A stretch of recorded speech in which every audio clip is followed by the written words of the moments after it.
Jim Carlisle had always considered himself a man of principle. Raised in a small Midwestern town, he had learned the value of hard work and loyalty from his parents, who ran a modest hardware store. His father's words echoed in his mind during tough times. "You build trust one brick at a time, but it only takes a single blow to tear it down." Jim met Linda at a local charity event when he was 27. She was vibrant and full of ambition, a stark contrast to his reserved demeanor. Their chemistry was undeniable, and within 2 years, they married, combining their dreams to build a stable and happy family. Jim started a career as an aircraft mechanic, while Linda ventured into event planning, thriving on her creativity and energy. The couple's life seemed idyllic on the surface. They had 2 children, Emma and Tommy, whose laughter filled their home with warmth. But as the years passed, cracks began to form in their relationship. Jim's long hours at work left him exhausted, while Linda's growing social circle often left her absent from family life. Arguments became a regular feature of their evenings, though they always made an effort to shield the kids from the tension. A turning point came during a particularly stressful period. Jim was struggling to meet a tight work deadline, and Linda had taken on a high-profile client whose demands consumed her time. Their communication broke down completely. One evening, Linda didn't come home after a work function, citing exhaustion as the reason she stayed at a colleague's place. Jim's suspicions grew, though he brushed them aside, unwilling to confront the possibility of betrayal. Months later, Jim stumbled upon a series of text messages on Linda's phone while searching for their son's missing tablet. The content left no room for doubt. Linda was involved with another man. Confronting her led to a bitter fight, during which Linda accused Jim of neglect and claimed she felt trapped in the monotony of their life together.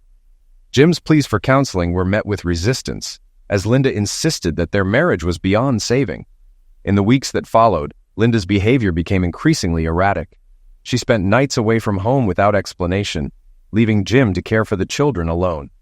The final blow came when she suggested separating, citing her need for freedom. The emotional toll on Jim was immense, yet he resolved to stay strong for the sake of Emma and Tommy. But as Linda's absences became more frequent and her detachment more pronounced, Jim began to feel as though his family was slipping away, piece by piece. Jim felt completely overwhelmed by despair. His marriage had dissolved, leaving his life in utter disarray. Everything he had worked tirelessly to build seemed to disappear in a moment, leaving a void that grew heavier with every passing second. Why had she chosen this path? He couldn't comprehend her actions. His mind swirled with endless questions, yet no clarity emerged, only the shattered remnants of a life he struggled to confront. Exiting Morrison's restaurant, he trudged back to the hotel, gathered his belongings, and left hers untouched. "Let's see if she even notices her stuff is missing," he muttered to himself. Clothes, makeup, a husband. After checking out, he drove home, parking his Ford Explorer beside the F-150. Staring at the house, he sneered. "Home feels more like a tomb, and I'm the ghost stuck inside." Inside, silence greeted him like a suffocating fog. It wasn't peace, it was oppressive. He sank into the living room couch, the weight of his reality pressing down. His tears flowed freely as he sobbed, unable to hold back. Thoughts of his children, Emma and Tommy, filled his mind, making the pain cut even deeper. He sat there for over an hour, spiraling further into despair until something in him snapped.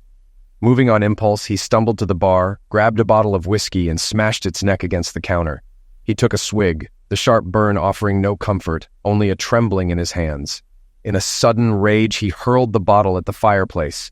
The glass exploded on impact, scattering shards everywhere and knocking their wedding photo from the mantel. The frame cracked as it hit the floor. A raw, guttural scream tore from him, a sound of primal anguish. "Enough," he whispered hoarsely. "This ends now." Determined, he moved with a cold resolve. In his office, he powered on the computer. The clock glared at him, 10:24 p.m. He muttered bitterly, "Let's see how much damage I can do." Logging into their joint accounts, he systematically drained them, transferring every cent into his personal account. Savings, vacation funds, household budgets, everything disappeared in moments. The final total read $17,638.38. He stared at the number with a grim smirk. "Revenge on a budget," he muttered. He left a few dollars in 2 accounts before closing the others. But he wasn't done. He typed letters, one to his mother, another to Linda's parents. Each detailed her betrayal and his decision to leave. He drafted emails to news outlets with dates, names, and details, saving everything meticulously. He also wrote letters to Emma and Tommy for their 18th birthdays. These were less about anger and more an explanation, an attempt to help them understand. After printing and sealing the letters, he set them aside, hoping they'd forgive him someday. In the bedroom, he packed a small bag with clothes and essentials. After a quick shower, he dressed, laced up his boots, and stood tall. "This is it," he muttered. "Time to move forward." He grabbed his Giants cap and coat, and while coffee brewed in the kitchen, he scribbled a note on a yellow pad. "Linda, we're done. Goodbye. Live with the consequences." Guess who he placed the note on the table, setting his wedding ring on top. In his office, he opened the tool safe Linda always hated. He retrieved his .357 Colt Python, ammunition, some emergency cash, and their marriage certificate. Back in the kitchen, he tore the certificate into shreds and pinned the pieces to the wall with a knife. Adding a splash of ketchup over the display, he stepped back and muttered, "Perfect." Satisfied with his symbolic farewell, he packed his gear into his F-150, loading camping supplies, fishing gear, gas cans, and ammo. He left the fridge unplugged, its doors open, and slashed the power cord for good measure. Doubt crept in as he thought of his kids. "Am I doing the right thing?" he whispered. The silence offered no answers. Shaking off the hesitation, he climbed into the truck and drove away, leaving the house unlocked. The streets were empty as he drove into the night. By 1:30 a.m., he parked outside L.W. Stern's office. Too exhausted to think, he set his phone alarm for 8 a.m. and tried to sleep. When the alarm rang, Jim stretched, sipped his cold coffee, and dialed LL.W.S number. After a few rings, the lawyer answered. His steady voice offered a small measure of comfort. "LW, it's Jim," Jim began. "I need help. Can you meet me at your office? Bring a notary. I'll explain everything then." "What's going on?" LW asked, concern creeping into his tone. "Is Linda okay?" "Not over the phone," Jim replied, his voice tense. "Just trust me." "All right," LW said after a pause. "Give me an hour, and don't do anything reckless." "Thanks," Jim said before ending the call. 50 minutes later, LDW arrived in his Cadillac. Jim greeted him with a firm handshake and a thick stack of papers. Together, they headed upstairs. In the quiet office, LW turned on the coffee maker and motioned for Jim to sit. Jim laid everything out, recounting the events with icy precision. By the end, he wasn't crying anymore. The grief had solidified into something unyielding. LW listened intently, his face somber. When Jim finished, the older man sighed deeply. "What do you want to do?" he asked gently. Jim's gaze hardened. "Disappear," he said. "No divorce, no legal fights. Just vanish. She left me without thinking twice. I'll do the same." "And your kids?" LW pressed. "What about them?" Jim's expression darkened. "What about them? Are they even mine? She's only cared about herself. Why should I care more than she does?" He exhaled sharply. "Set up a trust for my 401k and pension for the kids when they're 21. I'll sign power of attorney over to you so I never have to deal with her again. Can we make that happen?" After a long silence, LW finally broke the tension. "Yes, Jim, we can do this, but you need to understand the implications. She can file for divorce and claim abandonment. Notices might end up in the local paper, and after 2 years, the divorce would be finalized without your consent. But your kids, they'll never see you again. Your mother will be devastated. Are you sure this is the path you want to take? Have you even considered counseling?" Jim's expression answered louder than words, a mixture of defiance and cold resolve. "Counseling? For what?" he snapped bitterly. "So she can shed some tears, beg for forgiveness, and tell me it didn't mean anything? That we can move past it if I just try hard enough? No, she made her choices. Let her deal with the fallout." Leaning forward, his fists clenched, his voice quivered with barely restrained anger. "You know what I want? I want to wake up and find this was all some terrible dream. But it's not.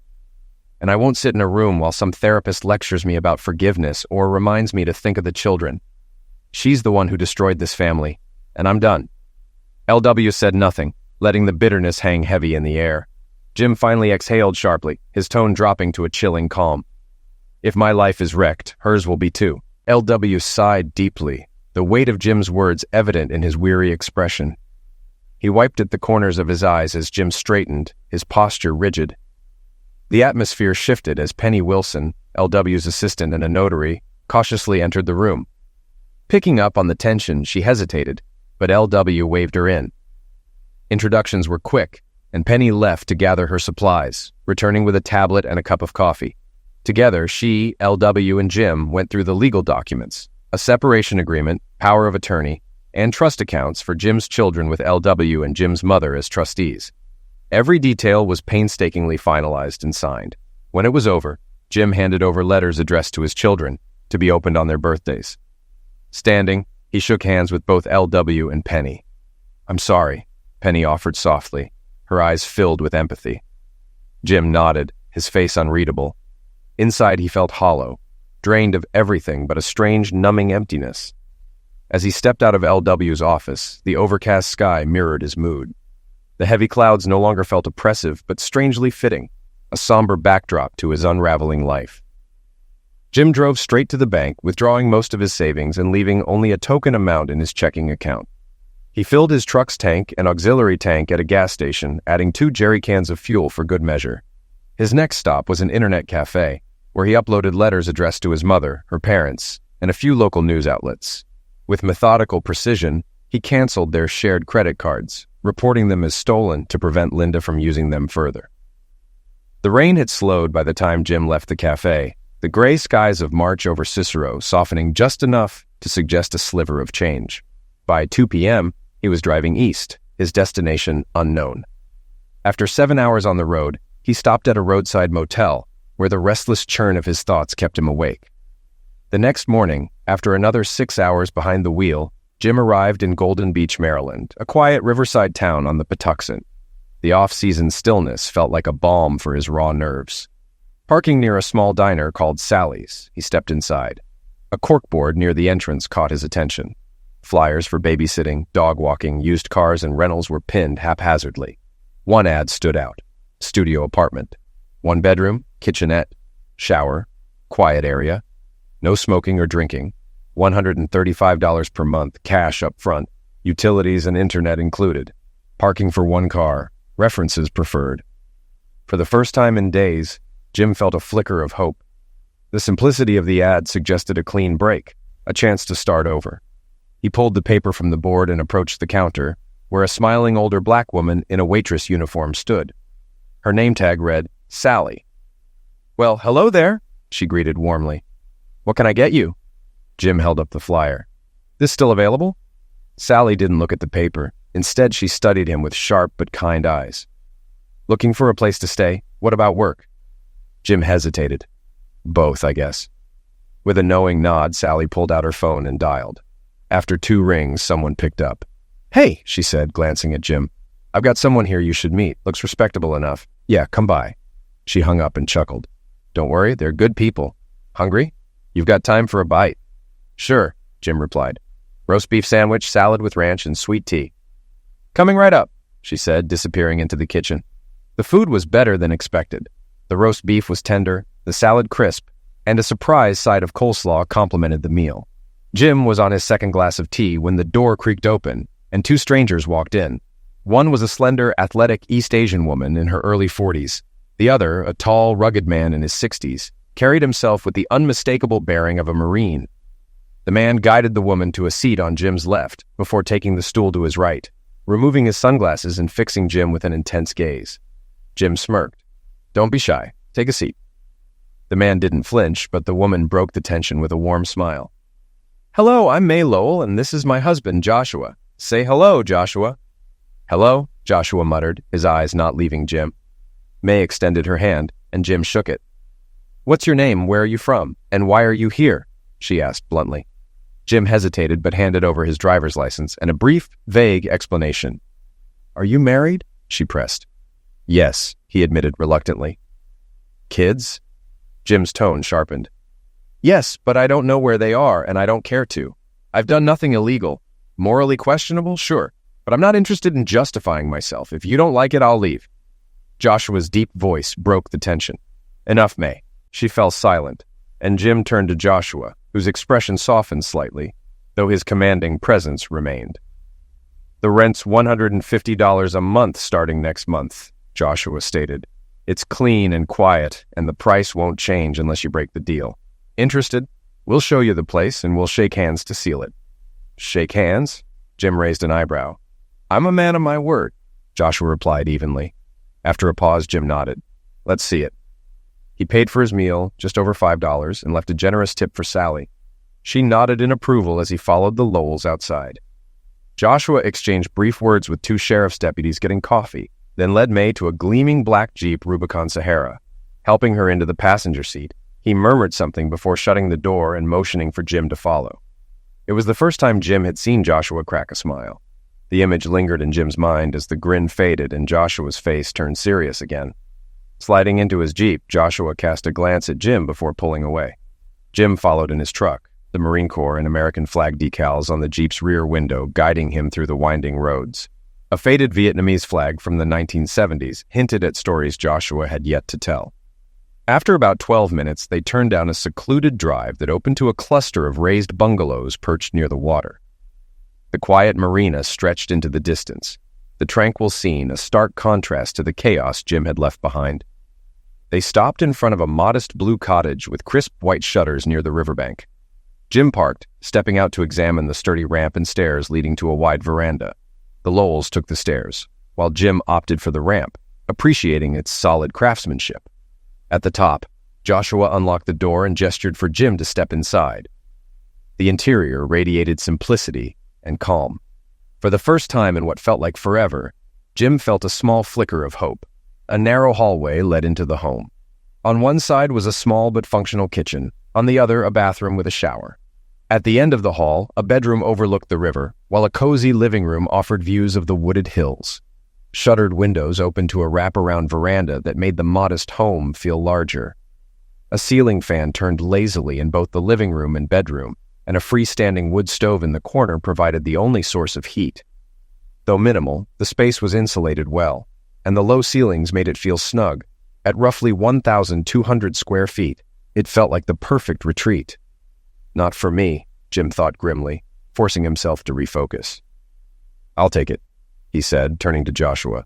Joshua raised a hand, stopping him. "Not so fast. How are you paying? Do you have a job?" "Not yet. What do you have available?" Jim countered. Joshua studied him, his sharp gaze piercing. After a moment, he exchanged a look with May before speaking. "What can you do?" "I'm a licensed aircraft mechanic, decent at woodworking, and I know my way around a forklift," Jim replied evenly. Joshua nodded, the assessment clearly improving in his mind. "All right, minimum wage, cash, under the table. You'll work at the Hideaway Marina, wear a branded t-shirt, and pair it with jeans. Occasionally, local churches or charities might need an extra hand. They'll pay cash too, but let me be clear. If you exploit anyone's generosity, you're out. Got it?" Jim smirked faintly. "Understood, boss." Joshua extended a hand. "Be at the Marina restaurant at sunrise. Come half an hour early if you want breakfast. Let's see what you're made of. Agreed?" "Agreed," Jim replied, shaking his hand. That handshake marked a pivotal shift in Jim's life. Over the coming months, he learned more about the Lowells. Joshua had been a Marine scout during the Vietnam War, rescuing May and her family from dire circumstances. They were relocated to the Philippines before eventually resettling in the United States with the help of Catholic charities. Joshua, captivated by May's strength and spirit, stayed in touch after his return stateside. Years later, he formally reconnected with her in Oceanside, California. Despite resistance from his family, Joshua converted to Catholicism and they married. The couple moved to Paris Island, where Joshua continued his military career, climbing the ranks to infantry sergeant major. His distinguished service included Operation Desert Storm and an unnamed mission he refused to discuss.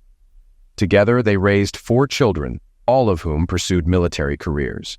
Their daughter, a Naval Academy graduate, later became a lawyer and began dating a Baltimore pediatrician. For Jim, life with the Lowells provided stability. He adapted to the mild Maryland climate and honed his woodworking and mechanical skills while keeping his aircraft mechanic license active. Over time, he became a fixture in the community and earned Joshua's respect. Eventually, he secured a formal job at the marina, earning nearly $20 an hour, and began to feel like part of the Lowell family. Jim even started a small construction business, hiring a veteran and an ex-convict to help with renovations. Together, they built a reputation for quality craftsmanship. He grew close to the Lowell children and, by his 3rd year, felt truly integrated into their lives. Still, The scars of his past lingered. Sharing his story with the Lowells brought understanding, but no closure. May was aghast when she heard about Linda. "How could someone do that to their own kids?" she exclaimed, catching herself quickly. "I'm sorry, Jim. That was insensitive." Jim's face darkened. "I care about my kids, May, but I can't even be sure they're mine. Believing that would mean trusting her." May offered a gentle smile. "I understand. I'm sorry." Joshua, who had remained silent, finally spoke. "You're broken, son. No judgment here. Life kicked you when you were down, and you took the only road you saw. But you're still broken, and you've done nothing to fix it." Though the anger had dulled over time, Jim knew Joshua was right. 3 years with the Lowells had given him a semblance of peace, but the bitterness still clung to him, holding him back. He thought he was healing, but deep down, he was trapped. That began to change one Sunday morning when Jim, leaving the grocery store, saw a young woman struggling in the parking lot. 2 men were maltreating her as she fought to get into her Toyota Supra. Her screams pierced the air, but no one else seemed to notice or care. Jim dropped his bags on the hood of his truck and charged toward them, snapping open the folding baton he carried for protection.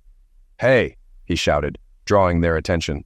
The men turned, and Jim spotted a tool in one of their hands. Instinct took over. He swung the baton, cracking the man's wrist with a sickening snap. The tool clattered to the ground as Jim shoved the injured man into his accomplice, slamming them both against the car. The first doubled over in pain, clutching his wrist, while the second groaned, holding his ribs as they crumpled to the ground. The woman, still crying, frantically tried to open the back door.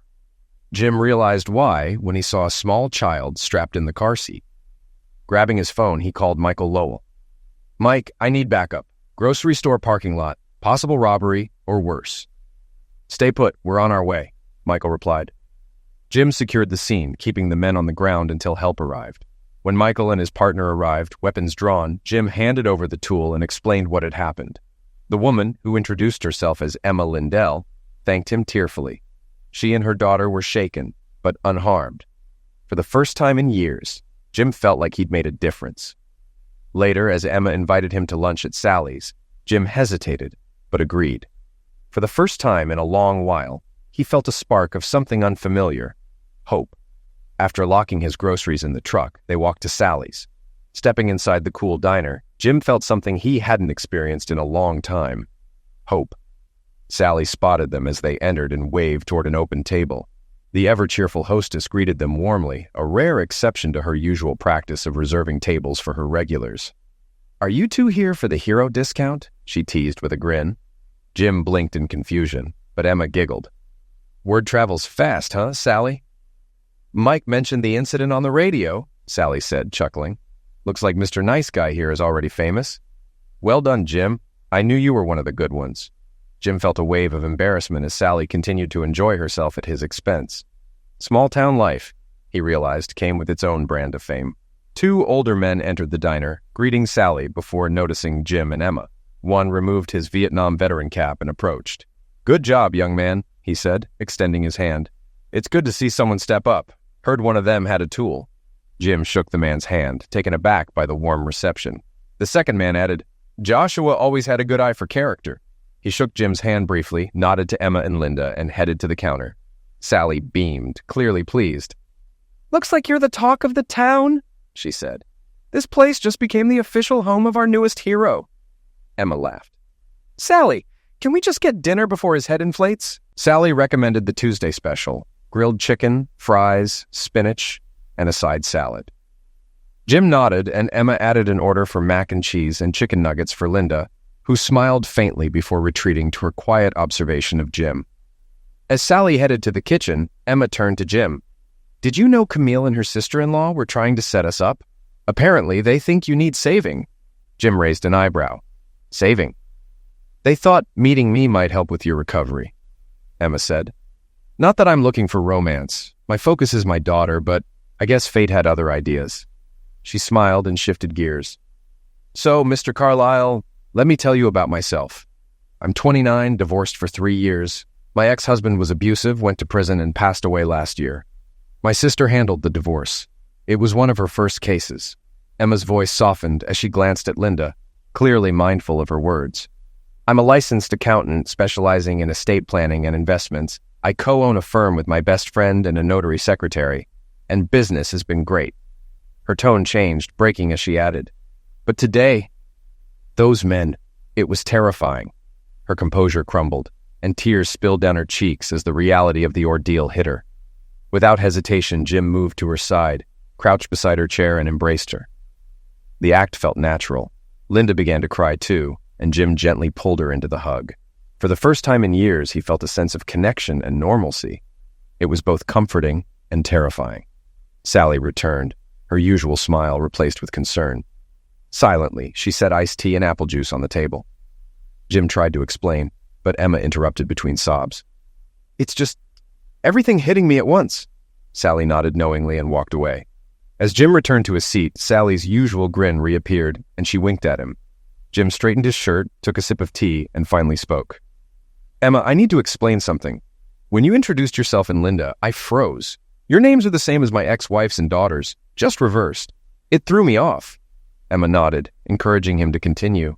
Jim took a deep breath and shared his story, recounting the betrayal, his departure, and the years of pain that followed. He avoided the harshest details, but didn't shy away from the truth. "I'm not proud of how I handled things," he admitted. "But at the time, I didn't see another option. Talking about it now, though, it feels like a weight is lifting. I know it sounds cliché, but it's true." Emma listened intently, her expression shifting as she processed his words. Finally, she placed a hand on his. "Jim, I'm sorry for everything you've been through, but you need to heal. Trust me, I've been there. It's not easy, but it's possible." Dinner arrived, and they ate while talking casually about life in Golden Beach. Emma explained she'd lived there for 4 years, moving after her husband's arrest. Linda, now 5, had grown up in the town. As the meal ended, Emma gathered her things and extended her hand to Jim. "Thank you again for everything," she said warmly. Her handshake lingered slightly longer than necessary, leaving Jim with a feeling he couldn't quite name. Emma smiled as she left with Linda, walking out the door. Jim stood for a moment, then sat back down, realizing with a chuckle that she had left him the bill. "This little trickster," he muttered, amused. Sally approached, holding the receipt. "Don't ruin it, sweetheart," she teased. "She's a keeper, worth the wait." Jim paid the bill and left the diner, feeling something he hadn't in years, genuine satisfaction. It was a faint but undeniable spark of something close to happiness. Weeks turned into months, and Jim crossed paths with Emma often. They even shared a few outings for ice cream with Linda. Slowly, Jim began to feel more like himself again. One Thursday morning, Jim learned about a barbecue at the Lowells' home the following evening and was invited to join. Grateful, he decided to take Saturday off, anticipating a long night of food, drink, and conversation. On Friday, Jim stuck to his usual routine: breakfast at the Marina restaurant, launching and servicing boats, and wrapping up work by late afternoon. After heading home to clean up, he put on a fresh t-shirt and jeans and drove to the Lowells' house, a sprawling log-style ranch with a wraparound deck, patio, pool, jacuzzi, and smoking barbecue pits. Mai greeted him warmly with a quick hug and kiss on the cheek before ushering him into the lively gathering. Children ran around while family and friends mingled. Before long, Jim found himself face-to-face with May Angelina, the youngest Lowell child. Angie, as everyone called her, was a sharp and well-regarded attorney, a former Marine Corps officer, and the subject of family hopes that her relationship with a young doctor would turn serious. Despite her social clout, she directed her full attention to Jim. "Jim," she began, her tone direct but kind, "how are you doing?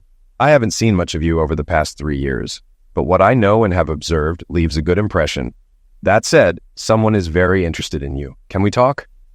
Surprised, Jim agreed hesitantly. "Where?" "Now, if you're free," she said, taking his hand. Before he could respond, Mike and Camille joined them, grinning as if in on a joke. They led Jim to a shaded table beneath a large tree, offering warm handshakes and a round of drinks. Budweiser for Jim and Mike, white wine for the women. Mike handed Jim a beer. "You might need this, but pace yourself." Jim nodded, taking a sip as Angie leaned forward, her expression serious. "About a year and a half ago, I was given an assignment," she began. Jim wasn't surprised. Angie's Marine background and connection to her father suggested who might have orchestrated this. His suspicions grew as he glanced at Joshua, deep in conversation with other guests, his gaze briefly flicking toward Emma before returning to the group. "I've been in contact with L.W. Stearns," Angie continued. "Don't worry, he didn't disclose anything you hadn't already shared. But he confirmed your story, and filled in a few gaps. She paused, her tone softening. I'm the only one who knows all the details so far. Not even my parents. At that moment, her boyfriend Robert approached, planting a kiss on her head. Everything okay? He asked. Yes, dear. I'll fill you in later, she replied warmly, sending him back to the party with a smile. Turning back to Jim, she said, Now, here's the truth. After you left, Linda thought you'd cool off and come back. But when she found the house, she panicked. Thinking you might have injured yourself, she called emergency. Police arrived to find her hysterical. When they entered the house, they discovered the chaos and scolded her for wasting their time. Angie took a sip of wine, her voice steady. Her parents arrived and were furious, at her recklessness and at you for disappearing. Meanwhile, the messages and emails you sent went viral, humiliating Linda. She delayed filing for divorce, spent the money you left, and drowned in debt. Nearly 2 years passed before the divorce was finalized. You've been legally free for 6 months. Jim sat silently, processing the cascade of revelations. Angie continued. Linda sold the house, lost her job, started drinking heavily, and fell into bad company. Her parents took custody of the kids. Your mother sees them regularly, but Linda, not so much. Last week, she entered rehab. Her parents are exhausted, her mother's health is failing, and her father's stress is through the roof. The mood grew heavy as Joshua and Mai joined the group. Joshua's tone was firm as he addressed Jim. Son, everyone knows now, your family, her family. Mai and I don't know the full story yet, but it's time to stop avoiding it. This isn't just about you anymore. There are others involved, people who care about you. Jim exhaled deeply, the weight of his decisions and their consequences pressing down on him. The road ahead seemed daunting, but for the first time, he felt he might not have to face it alone. As Emma appeared nearby, Jim couldn't help but wonder how much longer his fragile peace would last. His carefully rebuilt life suddenly felt precarious. How haven't they found me yet? He thought. I re-registered my truck, got a new license, and even pay taxes. It's not like I've been hiding. Mike shifted uncomfortably. Well, I might have helped with that, he admitted, blushing.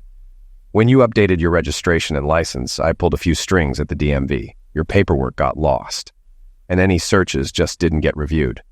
He looked at the ground, clearly embarrassed. My Angelina sighed softly. LW filed your taxes for the first 2 years, so you owe him for that. Last year, you did it yourself, and it was fine. Honestly, no one's looking for you, except maybe your mom. She's worried and angry at everyone, everything, but not herself. She doesn't seem to take any responsibility for what's happened. Sorry, Jim, but that's just the truth. Emma stepped closer, resting her hand on Jim's shoulder. Her gray eyes met his, and he managed a small smile. A surge of emotions ran through him. Not fear, but the realization that he was free and surrounded by people who genuinely cared. I've grown up, he thought. It's time to stop running. Joshua's firm voice interrupted his thoughts. Son, the time for running is over. Jim nodded. You're right, sir. No more running. It's time to move forward. He turned to Emma. Do you think someone could watch Linda while we take a walk? Emma glanced at the group. Camille immediately stood. I've got her. Take your time.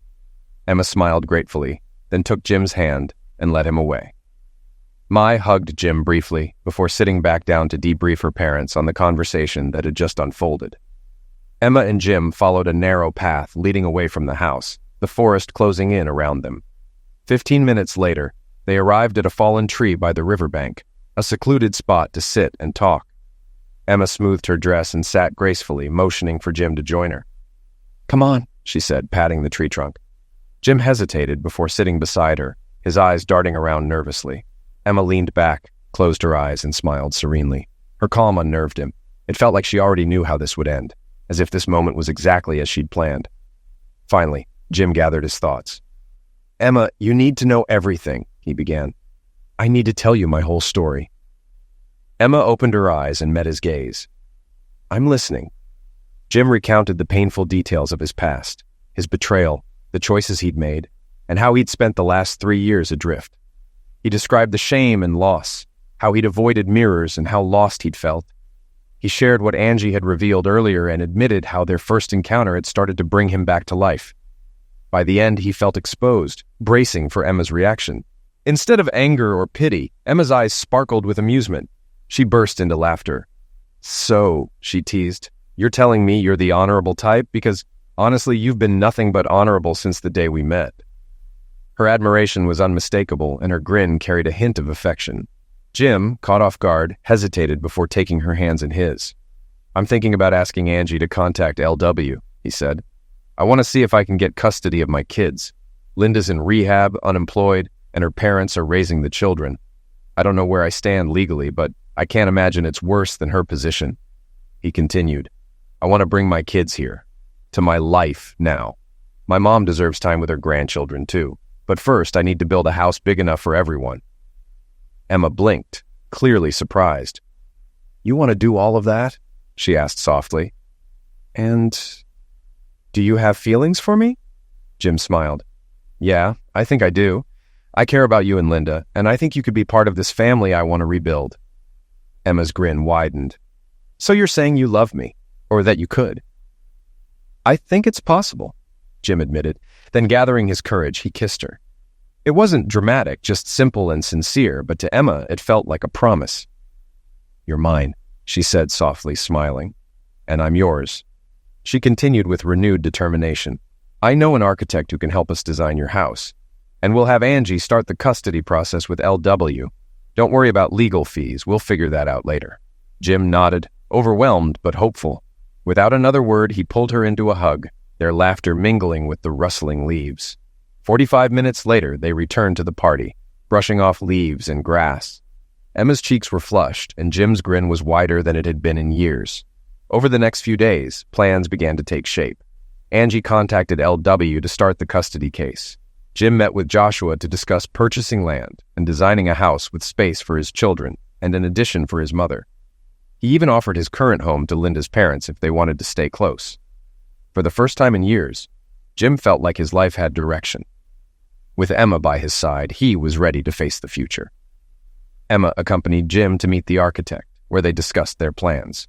The architect provided insightful suggestions and estimates, which pleasantly surprised Jim with their affordability. The following Monday, Jim applied for a construction loan, while Angie reached out to LW and one of his associates to outline the custody case. LW advised that Jim would likely need to return to Illinois for the court proceedings. With nearly 4 weeks of accrued vacation, Joshua assured him, "Take as much time as you need. Family comes first." Meanwhile, Angie crafted a strategic twist for the case, collaborating with LW through video calls and emails. Jim and Emma's relationship continued to deepen, though Jim remained cautious. In contrast, 5-year-old Linda showed no such restraint, clinging to Jim's hand, laughing more freely, and demanding goodnight hugs and kisses. Her boldness peaked one day when she asked, "When are you going to marry my mom? I'm getting old and I need a dad." Jim couldn't help but laugh at her precociousness. When the court case began, it went smoother than Jim had feared. Though some of his actions raised moral questions, they weren't illegal. Linda's parents supported his plans, and Jim sweetened the deal by offering to let them live with him and the children. Angie and LW delivered the news, explaining Jim believed they wouldn't want to speak with him directly. To Jim's surprise, his former in-laws were eager to reconcile, expressing regret and support. In the meantime, Jim's life continued to improve. His small construction business thrived, and his home was rapidly taking shape. Within weeks, the foundation, floors, and roof were completed, and by the second month, the house stood finished. Emma, Linda, Mai, Angelina, Camille, and even Sally helped decorate, turning it into a welcoming home. When Jim received notice of the court date, Linda had just completed rehab and was struggling to rebuild her life.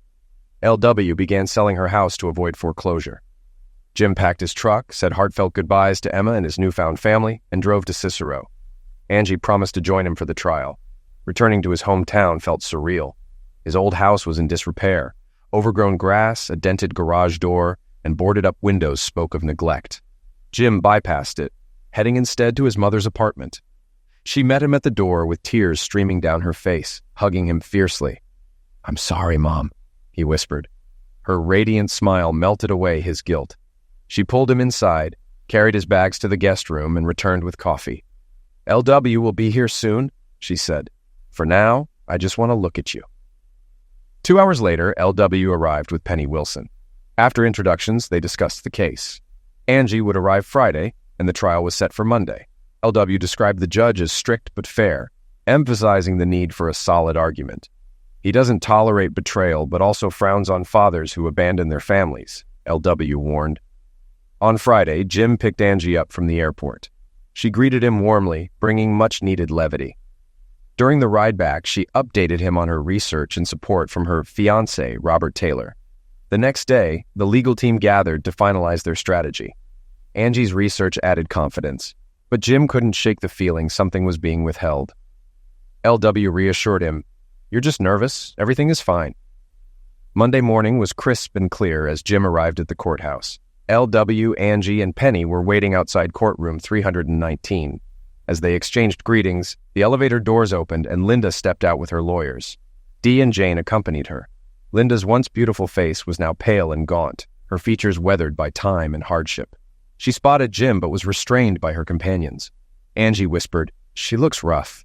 Jim's reply was sharp. "Pity, huh?" Moments later, the elevator opened again, revealing Jim's mother and Linda's parents. His mother hugged him tightly, followed by Linda's mom, whose warmth surprised him. Then Linda's father extended his hand. Jim hesitated before shaking it, blurting, "Linda just went in." Linda's father smiled. "We're here for you, son," she had her chance. "Now it's your turn. Just be polite." Overwhelmed, Jim pulled the older man into a bear hug. "Thank you, Dad." Together, Jim and his group entered the courtroom. He took his place at the plaintiff's table with Linda's parents and his mother seated behind him. A few other spectators, including two bored-looking reporters, dotted the gallery. Linda and her legal team sat at the defense table, occasionally casting glances toward Jim's side. At 9:05, the bailiff called the court to order. "All rise for the Honorable Thomas Kincaid, Family Court Judge. The court is now in session. Case 213, James R. Carlisle v. Linda Kramer for custody of two minor children, Emma Louise Carlisle, age 12, and Thomas James Carlisle, age 9. Issues of child and spousal support are also on the table. Please be seated." Judge Kincaid took his seat, rapped his gavel once, and addressed the room. "Are all interested parties present?" Linda's lawyer stood. "Linda Kramer, defendant, Your Honor. John Schultz, representing Miss Kramer." "Louis W. Stearns for plaintiff James Carlisle, Your Honor," LW responded confidently. The judge glanced at his notes. "This appears to be a custody case involving two minor children and permission for an out-of-state move. Miss Kramer, is that accurate?" Linda stood. "Yes, Your Honor. My ex-husband thinks I'm unfit and wants to take my children away." The judge's expression grew stern. "And you two are divorced, correct?" "Yes, Your Honor," Linda confirmed. "May I ask why you divorced?" Jim tensed, ready to respond, but LW placed a firm hand on his arm. "Not yet," he whispered. Linda's voice quivered as she began. "We had been out dancing at Morrison's. It was a difficult month and we were trying to celebrate. Jim and I argued and he—" "Objection!" LW interjected sharply, rising from his seat. The judge frowned. "On what grounds?" "Miss Kramer's statement is misleading, Your Honor," LW replied evenly. Schultz stood, his tone defensive. "Your Honor, this is unnecessary. These details have no bearing on the case." The judge deliberated for a moment. "Objection sustained. However, Miss Kramer hasn't been sworn in yet, so we'll proceed cautiously. Miss Kramer, let's get to the facts. What really happened that night?" Linda faltered, her pale face betraying her distress. I can't," she stammered. "It's not what you think." Schultz quickly rose again.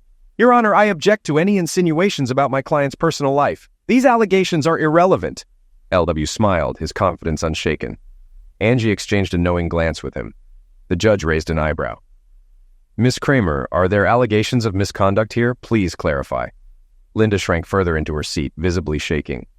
Turning to LW, the judge asked, "Can Mr. Carlisle shed light on this matter?" LW nodded. Jim rose, his voice steady. "Swear me in, Your Honor, I'll explain." "Objection, Your Honor," Schultz shouted, his frustration evident. "This is a one-sided account and should be excluded." "Objection overruled," the judge ruled firmly. "Bailiff, swear in the witness." The bailiff approached Jim, holding a Bible. "Place your left hand on the Bible and raise your right hand," the bailiff instructed. "Do you swear to tell the truth, the whole truth, and nothing but the truth?" "I do," Jim responded firmly. "State your name and address for the record," the bailiff continued. "James Carlisle," Jim replied. "Hideaway Marina, Golden Beach, Maryland." The judge nodded. "Proceed, Mr. Carlisle. What happened that night?" Jim took a deep breath and recounted the events in detail, from leaving the house to Linda disappearing after heading to the restroom. He described how she left without explanation and spent the night with another man. She didn't say a word, didn't explain. She just left, he concluded, looking directly at Linda. So I went home and did the same. At least I left a note. The courtroom fell silent except for Linda's quiet sobbing. Then she erupted. You abandoned me and the kids, you coward! Jim's reply was calm but cutting. Just like you abandoned me. The judge banged his gavel twice. Order. Any more outbursts, and I will take action. Turning to Linda, he asked, Is Mr. Carlyle's account accurate? Tears streamed down her face as she hesitated, the truth visibly crushing her. Yes, Your Honor, she whispered. Everything he said is true. I ruined everything. The judge turned his attention back to Jim. While I sympathize with your situation, leaving your family for nearly 4 years is a serious issue. Jim opened his mouth to respond, but Angie stood, pulling him back to his seat. Your Honor, may I address the court? And you are? The judge asked. Maya Angelina Lowell, Mr. Carlyle's lawyer from Maryland, Angie replied. There are people here who can provide additional context. The judge nodded, and Joshua Lowell stood. Your Honor, I've known Jim for 4 years. When he arrived, he was broken, but he's rebuilt himself. He's proven his integrity and character. One by one, others spoke on Jim's behalf. Joshua's family, Sally from the diner, and finally, Emma Lindell. Emma described how Jim had saved her and her daughter during a carjacking, calling him a man of honor. This case is part of his healing process, she concluded. I love him, Your Honor. Linda muttered angrily, prompting another sharp gavel strike. The judge ordered a recess, scheduling the hearing to resume at 2 p.m. As the court emptied, Jim turned to Emma, his voice low. So you love me? Emma blushed. Yes, and now you know. Jim smiled. Good, because I love you too. Jim held Emma's hands and kissed her gently. Turning back toward the group, they were met with smiles, laughter, and a few blushes from their friends and family. Together, they walked to a nearby steakhouse for lunch. The atmosphere at the table was light and celebratory. Jim's legal team was in high spirits, particularly Angie, who basked in the success of assembling his strong support network.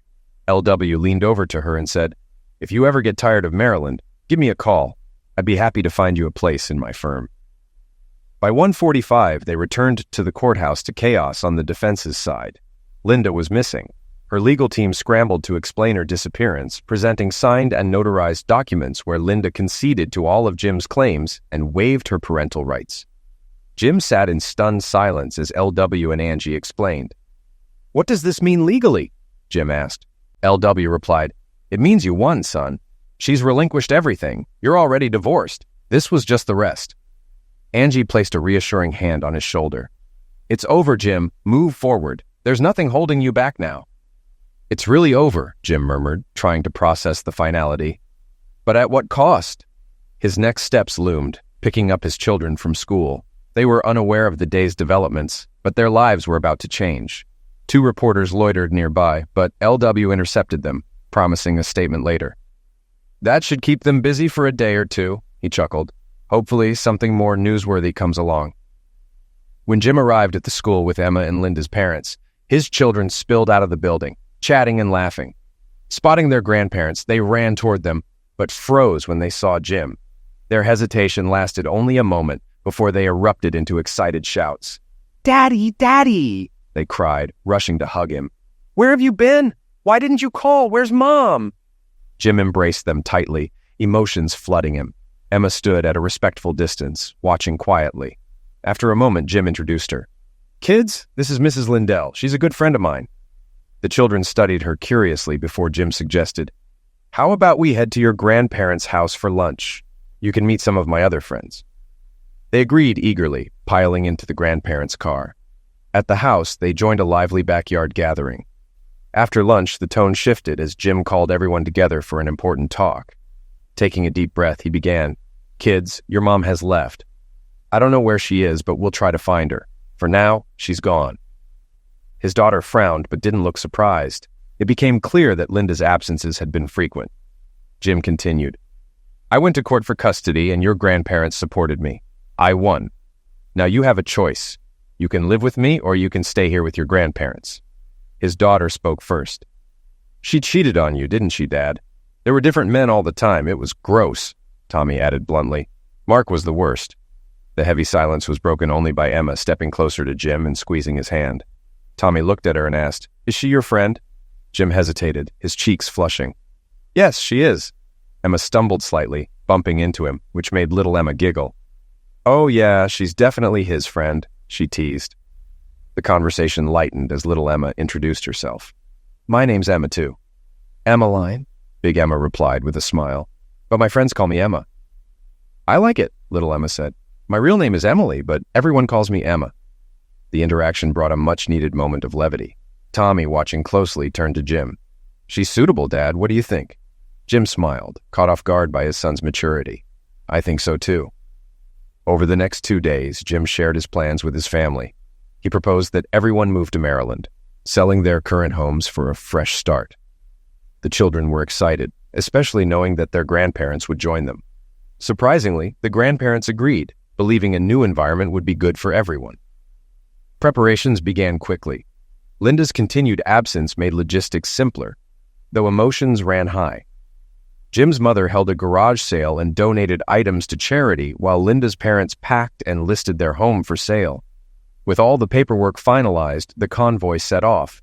Jim's father-in-law drove the children and Jim and his mother shared the moving truck. After 3 days of travel, they arrived in Golden Beach. The kids explored their new home, thrilled to pick out bedrooms, while the grandparents admired their nearby house. Mai and Camille welcomed them warmly, handing over the keys and giving a tour.